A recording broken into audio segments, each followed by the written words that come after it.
Salut à tous les passionnés de foot. Bienvenue sur Arena Foot, votre chaîne dédiée à l'actualité footballistique la plus chaude du continent et du monde entier. Aujourd'hui, on plonge dans l'une des finales les plus folles, les plus controversées et les plus inoubliables de l'histoire de la Coupe d'Afrique des Nations, un stade bouillant à Rabat.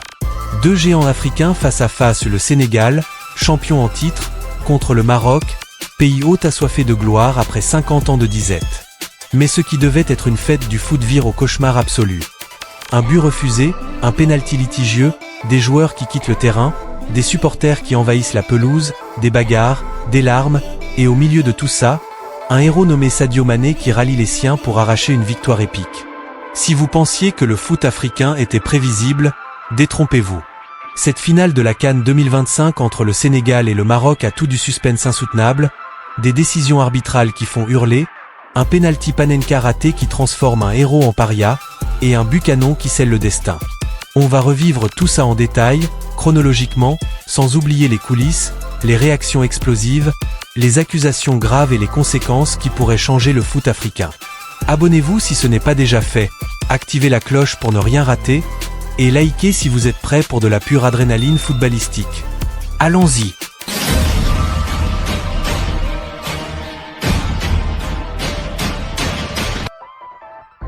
On est le 18 janvier 2025, à Rabat, au Maroc. Le pays hôte accueille le Sénégal pour la grande finale de la CAN 2025. Sur le papier, c'est un choc de titans. Les Lions de l'Atlas, boostés par leur public et une organisation impeccable, face aux Lions de la Teranga, champions en titre et ultra réguliers. Wally Regragui aligne son équipe type, avec des stars comme Achraf Hakimi, Brahim Diaz et Yassine Bounou. Côté Sénégal, Pape Thiaw fait confiance à ses hommes, Sadio Mané, légende vivante, Kalidou Koulibaly en défense, Edouard Mendy met surprise.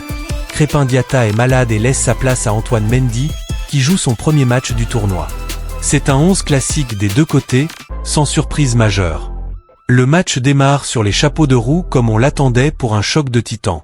Dès les premières minutes, le Sénégal impose son rythme et frappe fort. Corner de Lamine Camara, tête de Pape Gueye repoussée par Bounou, le gardien marocain qui sauve déjà les siens. Les Lions de la Teranga montrent les crocs, pressant haut et exploitant les espaces. Les Marocains répondent avec des contres tranchants, Abdezed qui malmène Antoine Mendy sur le flanc gauche, avec des débordements qui font frissonner la défense sénégalaise. À la 38e, énorme occasion pour Iliman Ndiaye, seul face à Bounou, après une passe millimétrée mais le gardien marocain sort le grand jeu. Son tir est stoppé par le gardien marocain, qui confirme pourquoi il est l'un des meilleurs d'Afrique. Mi-temps, 0-0, mais la tension est palpable. Les deux équipes se neutralisent, mais on sent que ça peut basculer à tout moment. Les entraîneurs ajustent, Regragui pousse ses hommes à plus d'agressivité, Thiaw insiste sur la discipline défensive. En deuxième mi-temps, le Maroc monte en puissance. À la 58e minute, un tournant majeur, une passe géniale d'El Kanous trouve Ayoub El Kabi seul face à Mendy. El Kabi tire, mais ne cadre pas. Une occasion en or ratée, que les Marocains regretteront amèrement. Dans la foulée, à la 62e minute, sur une perte de balle de Malik Diouf, Abdezed enroule une frappe qui frôle le cadre. Le Sénégal doute, la défense vacille. Mais les Lions de la Teranga résistent, grâce à un Koulibaly impérial et un Mendy vigilant. Et puis, le drame commence dans le temps additionnel. À la 90e minute, le Sénégal pense ouvrir le score. Un but dans le temps additionnel, mais il est annulé pour une poussette sur Hakimi. Les Sénégalais hurlent à l'injustice, estimant la faute minime. Colère chez les Lions de la Teranga. L'arbitre, Jean-Jacques Ndalan Gambo, ne bronche pas. Le stade gronde, l'atmosphère devient électrique. Puis, à la 90e et 8 minutes, le drame éclate. Sur un corner marocain, Brahim Diaz est accroché par Malik Diouf dans la surface. Le contact semble léger, sujet à interprétation. Diaz proteste vivement, l'arbitre consulte la VAR. Après de longues minutes, il siffle le pénalty en faveur du Maroc. Carton jaune pour Diouf. Une décision jugée hyper sévère. Les Sénégalais explosent. Joueurs et staff encerclent l'arbitre, demandant des explications. Pape Thiaw, l'entraîneur, discute avec l'arbitre, mais rien n'y fait. La colère monte. Puis, L'impensable se produit, les Lions de la Teranga décident de quitter la pelouse en signe de protestation. Un geste rarissime, inédit en finale de CAN. C'est Pape Thiaw qui donne l'ordre, considérant cette décision comme un scandale arbitral absolu. À la 90e et 12 minutes, les joueurs rentrent au vestiaire, laissant le terrain vide. Un geste qui a été applaudi par beaucoup et condamné par d'autres. Mais ce n'est pas fini. Des supporters sénégalais, furieux, envahissent le terrain. Après des échanges de piques verbales entre les stadiers et les supporters sénégalais. Et la boum! Un stadier lance un coup de poing fulgurant sur le visage d'un supporter sénégalais qui ne s'y attendait pas. Alors là tout part en vrille. Chaos total, bagarre avec les stadiers, en tribune, chaises jetées, plusieurs évacués sur civière. Confusion partout. Le jeu est interrompu pendant plus de 20 minutes. Le stade est en ébullition, sifflets et cris assourdissants. Et au milieu de ce chaos, un homme émerge, Sadio Mané, la légende. Mané consulte Claude Leroy, un ancien « Que ferais-tu si tu étais à ma place ?» Consultant au bord du terrain, qui lui conseille « Je demanderai à tes coéquipiers de revenir, tout simplement. » Alors il harangue ses coéquipiers « Venez, on va jouer, appelle-les, on va jouer comme des hommes. » Le capitaine exemplaire multiplie les appels, il court même jusqu'au vestiaire pour convaincre ses coéquipiers de revenir. Conscient des enjeux historiques, il évite un abandon qui aurait sali l'image du Sénégal et de l'Afrique. Après de longues discussions, les joueurs reviennent à la 90e et 24 minutes. Mané le héros. Le jeu reprend dans une atmosphère électrique, lourde et des sifflets assourdissants. Brahim Diaz, star du Real Madrid et meilleur buteur de la CAN, s'avance pour le penalty. Après cette attente interminable, sous une pression monstre, il prend une décision folle de tenter une panenka. Audacieux, je dirais même un geste délirant à ce moment du match. Mais raté en beauté, Mendy le gardien sénégalais, immobile, le capte facilement et devient le héros sénégalais de cette séquence historique. Explosion et joie sénégalaise. A contrario, désillusion marocaine. Le Maroc qui se voyait déjà champion de la Coupe d'Afrique des Nations depuis plus de 50 ans. Ce raté transforme Diaz de potentiel héros à paria. Wally Regragui, furieux, le sort aussitôt. Le public marocain, enragé. Le score reste 0-0, direction les prolongations. Diaz, cible de moquerie, est conspué par son public, lui qui était considéré comme le chouchou du public marocain sur cette CAN 2025. Quelle ironie sur les réseaux, c'est Lalu, pourquoi une panenka dans un moment pareil? Diaz s'excusera plus tard, en larmes, j'assume, mais ça fait mal. Certains spéculent même qu'il a saboté volontairement pour éviter une polémique plus grande, mais Regragui va démentir cette thèse plus tard lors de son interview. On a arrêté le match aux yeux du monde pendant au moins 10 minutes. Ça n'a pas aidé Brahim. Ce n'est pas une excuse sur la façon dont il a tiré. Mais on ne va pas revenir en arrière. On va l'assumer. Le score restant inchangé, cette finale déjà historique va désormais se disputer en prolongation. Le Sénégal frappe fort en prolongation. À la 94e, après une récupération au milieu, Pape Gueye s'avance, gagne du terrain face à un bloc marocain reculant, et déclenche une frappe surpuissante du gauche. Le ballon fuse dans la lucarne de Bounou, impuissant. 1-0 pour le Sénégal. Un but spectaculaire, décisif, qui achève le Maroc. Les Lions de l'Atlas poussent, mais Mendy est un mur. Hamza Igaman, entré en jeu, sort sur blessure, le Maroc finit à 10.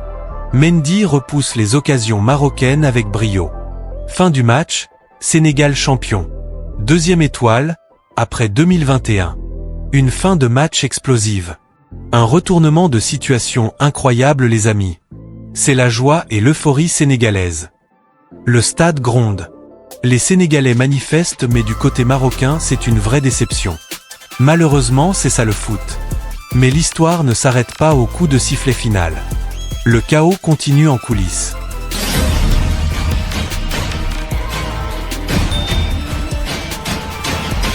Wally Regragui, en conférence de presse, allume Pape Thiaw. L'image qu'on a donnée de l'Afrique aujourd'hui, c'est un peu honteux. Quand un entraîneur demande à ses joueurs de sortir du terrain. Ce qu'a fait Pape ce soir, ça n'honore pas l'Afrique. C'est pas classe, mais ce n'est pas grave. Il est champion d'Afrique donc il a le droit de dire ce qu'il veut. On a arrêté le match aux yeux du monde pendant au moins 10 minutes. Ça n'a pas aidé Brahim. Ce n'est pas une excuse sur la façon dont il a tiré. Mais on ne va pas revenir en arrière. On va l'assumer. Une déclaration cash qui a le mérite d'être claire. Diaz, en larmes, sort du silence sur Instagram. J'ai mal au cœur. J'ai échoué et j'en assume la responsabilité. Il me sera difficile de m'en remettre. La conférence de presse de Pape Thiaw est annulée après une altercation avec des journalistes marocains, furieux de son geste d'ordonner le retrait. Thiaw quitte la salle en souriant, mais plus tard, il fait son mea culpa. Avant, on a marqué un but qui n'a pas été accordé. On accepte les erreurs de l'arbitre, ça peut arriver mais la décision me paraissait injuste. Après réflexion, je n'ai pas apprécié d'avoir demandé à mes joueurs de rentrer au vestiaire. On n'aurait pas dû réagir comme ça mais c'est chose faite. Je m'excuse pour le football. Pas sûr que cela suffise à convaincre mais Pape Thiaw peut célébrer, le Sénégal a bien sa 2e étoile. Et pour l'éternité. Ensuite on assiste des accusations graves. Ismail Jacob lâche une bombe, il s'est passé beaucoup de choses avant le match et même pendant le match. Plein de choses sortiront après, malaise suspect chez Crépin Diatta, Ousseynou Niang et Pape Matar Sarr ont eu des problèmes. Sous-entendant des manigances marocaines. De façon générale, cette CAN 2025 aura été marquée par de vives polémiques sur l'arbitrage. Tout au long du tournoi, supporters comme parfois joueurs et sélectionneurs ont expliqué, explicitement ou implicitement, qu'il y avait selon eux un arbitrage favorable au Maroc. La Tanzanie avait par exemple crié au scandale après son 8e de finale perdu contre les Lions de l'Atlas, alors que le Nigeria en avait fait de même après les demi-finales. Et l'affaire des serviettes. Madame et monsieur, les images scandaleuses des vols répétés des serviettes d'Edouard Mendy. Des images qui n'honorent pas du tout le Maroc, un pays hôte de cette Coupe d'Afrique des Nations. Des images qui témoignent du manque de fair-play des Marocains. Durant la rencontre, à l'image de ce qu'avait vécu le gardien du Nigeria, le gardien a été constamment embêté par des Marocains, joueurs, ramasseurs de balles, membres de la sécurité, pour sa serviette. À tel point que son homologue et coéquipier Yehvan Diouf a dû jouer le garde du corps, de la serviette.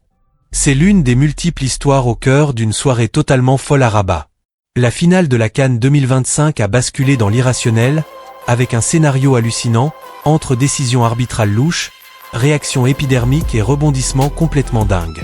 Ce qui aurait pu passer inaperçu mais ne l'est plus du tout grâce aux réseaux sociaux, c'est le comportement ignoble de certains joueurs marocains et des ramasseurs de balles avec la serviette du gardien adverse, en l'occurrence Edouard Mendy. Une mésaventure que le portier du Nigeria Stanley Nwabali a déjà vécue lors de la demi-finale. À plusieurs reprises, la serviette qu'il allait déposer à côté de son poteau, pour s'essuyer le visage et les gants, était chippée par un membre de la sécurité présent derrière les buts. Certains disaient alors que c'était pour lui piquer son anti-sèche avant les pénaltys, mais la séquence avait lieu durant le match avant les prolongations. D'autres assuraient qu'il s'agissait de lutter contre les gris-gris. Après le gardien nigérian, c'est donc Edouard Mendy qui a donc subi une pression constante au sujet de sa serviette, alors que la pluie a redoublé à Rabat. Les images diffusées via les réseaux sociaux sont honteuses pour les Marocains. On peut voir le gardien de Nice, Yehvan Diouf, protéger le précieux bout de tissu devant des ramasseurs de balles particulièrement agressifs. Mais ce n'est pas tout puisqu'on peut aussi voir des joueurs comme Achraf Hakimi balancer la serviette derrière les panneaux publicitaires ou encore Ismaël Sebari tenter d'empêcher Yehvan Diouf de la donner à Mendy pour que ce dernier s'essuie pendant la rencontre. C'est complètement surréaliste les amis. Mais cela n'a pas changé l'issue de cette finale avec une victoire sénégalaise.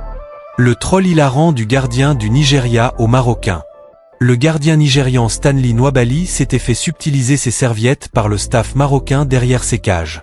3 serviettes disparues, qui sont pourtant des accessoires cruciaux pour tout portier afin de garder leurs gants secs et éviter que le ballon ne glisse. L'image avait beaucoup fait parler sur les réseaux sociaux, entre agacement du joueur et amusement des supporters marocains. Après la finale remportée par le Sénégal face au Maroc ce dimanche, Nwabali a repris le clin d'œil sur Instagram. Avec humour et un brin de provocation, le portier a publié une story adressée aux Marocains. Utilisez ma serviette que vous portez pour essuyer vos larmes. Côté joie, à Dakar, fête nationale, journée chômée payée par le président. Les Sénégalais rentrent en héros, parade en bus. Mané porté en triomphe, Koulibaly lui laisse soulever le trophée. Regragui élu meilleur coach malgré la défaite. Le roi du Maroc félicite l'organisation, appelle à la fraternité africaine. Suite aux incidents survenus lors de la finale, la CAF et la FIFA réagissent fort. La CAF condamne le comportement inacceptable et examine les images pour sanction. Pour la FIFA, c'est inadmissible de quitter le terrain. La fédération marocaine a réagi, réclame des sanctions contre le Sénégal via un communiqué. Nous recourons aux procédures légales. Eh bien les amis, les sanctions de la CAF sont tombées. Et il y a des surprises. La CAF a décidé d'infliger des sanctions significatives aux deux équipes finalistes. Ces mesures concernent des comportements jugés antisportifs, survenus aussi bien sur le terrain qu'en dehors. Parmi les décisions prises figurent des amendes financières importantes, des suspensions pour certains joueurs et membres du staff technique, ainsi que des avertissements formels aux fédérations concernées. Le jury disciplinaire de la CAF a décidé 1. Fédération sénégalaise de football FSF, de suspendre M. Pape Thiaw, sélectionneur de l'équipe nationale du Sénégal, pour 5 matchs officiels de la CAF, pour comportement antisportif, violation des principes de fair play et d'intégrité, et atteinte à l'image du football. D'infliger à M. Pape Thiaw une amende de 100 000 $. De suspendre M. Iliman Cheikh Baroua Ndiaye, joueur de l'équipe nationale du Sénégal, pour 2 matchs officiels de la CAF, pour comportement antisportif envers l'arbitre. De suspendre M. Ismaïla Sarr, joueur de l'équipe nationale du Sénégal, pour 2 matchs officiels de la CAF, pour comportement antisportif envers l'arbitre. D'infliger à la FSF une amende de 300 000 $ pour le comportement inapproprié de ses supporters, ayant porté atteinte à l'image du football. D'infliger à la FSF une amende supplémentaire de 300 000 $ pour le comportement antisportif de ses joueurs et de son encadrement technique, en violation des principes de fair play, de loyauté et d'intégrité.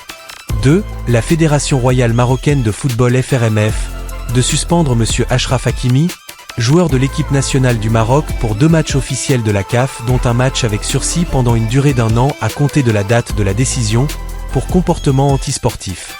De suspendre M. Ismaël Saïbari, joueur de l'équipe nationale du Maroc, pour 3 matchs officiels de la CAF, pour comportement antisportif. D'infliger à M. Ismaël Saïbari une amende de 100 000 $. D'infliger à la FRMF une amende de 200 000 $ pour le comportement inapproprié des ramasseurs de balles du stade. D'infliger à la FRMF une amende de 100 000 $ pour le comportement inapproprié des joueurs de l'équipe nationale et de l'encadrement technique, et envoyer la zone d'examen de la VAR et entraver le travail de l'arbitre, en violation des articles 82 et 83 du code disciplinaire de la CAF. D'infliger à la FRMF une amende de 15 000 $ pour l'utilisation de lasers par ses supporters lors du match. Le jury disciplinaire a rejeté la réclamation introduite par la FRMF, relative à des violations alléguées par la FSF des articles 82 et 84 du règlement de la CAF, en lien avec la finale de la CAN. Ce n'est pas tout, la Confédération africaine de football CAF a récemment rendu son verdict concernant les polémiques entourant l'arbitrage de la finale de la CAN. Après une enquête minutieuse et un examen approfondi de l'ensemble des décisions prises lors de ce match très disputé, l'instance continentale a officiellement levé tous les soupçons pesant sur l'arbitre congolais Jean-Jacques Ndala. Selon la CAF, aucune irrégularité n'a été constatée dans le déroulement de la rencontre et toutes les décisions arbitrales étaient conformes aux lois du jeu. Cette annonce met ainsi un terme définitif aux interrogations sur la responsabilité de Ndala. Même si certaines séquences avaient été jugées litigieuses par les observateurs, contribuant à un climat de méfiance autour de l'arbitrage. Toutefois, l'analyse rigoureuse menée par la CAF, basée sur les vidéos, les rapports officiels et les témoignages des acteurs présents, a confirmé que Jean-Jacques Ndala avait officié avec impartialité, professionnalisme et rigueur. Quelle finale de ouf! Quelle finale, mes amis! La CAN 2025 entre dans l'histoire pour son drame, mais aussi pour le courage de Mané et la résilience sénégalaise. Du chaos à la gloire, le Sénégal grave son nom. Cette finale de la CAN nous rappelle que le football est plus qu'un jeu. C'est de la passion, du drame, de la résilience. Le Sénégal triomphe, le Maroc regrette, mais l'Afrique en sort grandie, ou pas? Qu'en pensez-vous? Penalty valable ou scandale? Diaz a-t-il craqué? Dites-le en commentaire. Likez si vous avez kiffé, abonnez-vous à Arena Foot pour plus d'analyses foot et partagez avec vos potes. Restez connectés. Vive le foot africain. À bientôt.